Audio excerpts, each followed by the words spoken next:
guys, ako ay maglalakad papunta kina Sis Jelly. So bago ako nag-grocery pa ako. Ang oras ngayon is alas 4 na mahigit. Mag-alas 5 na po ng hapon. Wala akong magawa sa buhay. Diyos ko, nakakapagod sa bahay. Pero nilalakad ko lang kasi exercise din naman to. Hindi naman talaga as in malayo.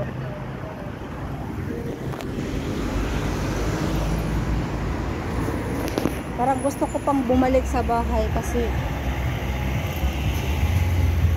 parang bigla akong nahilo. Wala pa akong dalang gamot, pambihira. Iniwan ko pa sa bahay. Tapos parang umuulan, wala din akong dalang umbrella.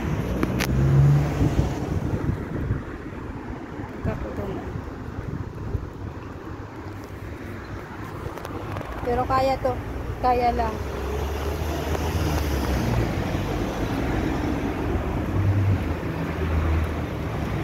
Paglaagan ka,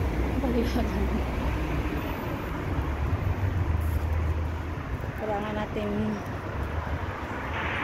may makausap. Bored na bored yung buhay ko dito ngayon. Kaya yan, enjoy ko yung buhay ko dun sa kaibigan ko.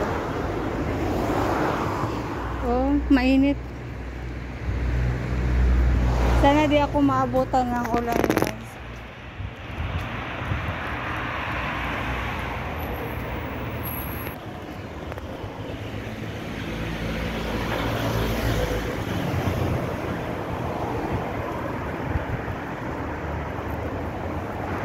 Ito yung lumang bahay, guys.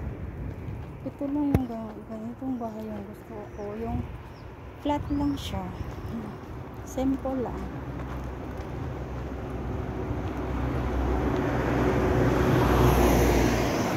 Tingin-tingin, kaliwat kanan.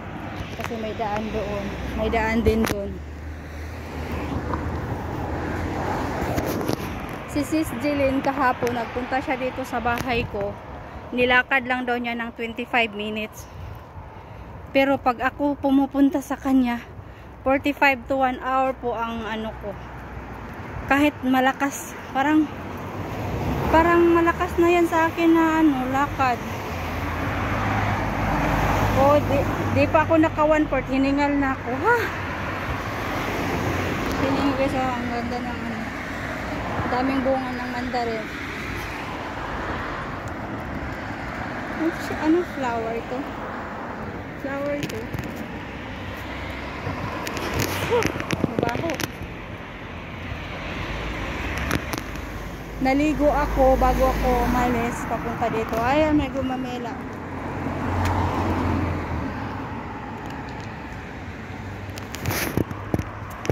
Kasi baka mamaya tatamarin na ako maligo pag uwi. Hiningal na ako. Oh my God. Hindi pa ako nakapa 1/4 sa nilakad ko. Ang layo pa sa katotohanan. Doon pa. Actually, hindi naman siya nakakatakot maglakad dito kasi kalsada naman siya. Tapos maraming mga convenience, maraming mga shop dito na sa kalsada. So wala lang. Pag madaanan ko na yung KFC na yan, so naka 1/4 na ko. So it means malayo pa.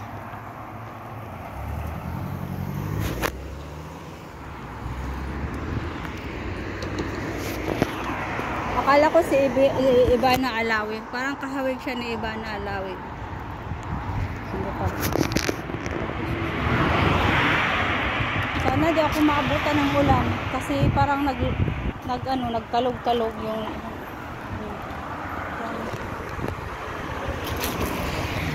So ayan guys, bye muna. I-update ko kayo mamaya pag nandun ako sa bahay ni kaibigan ko.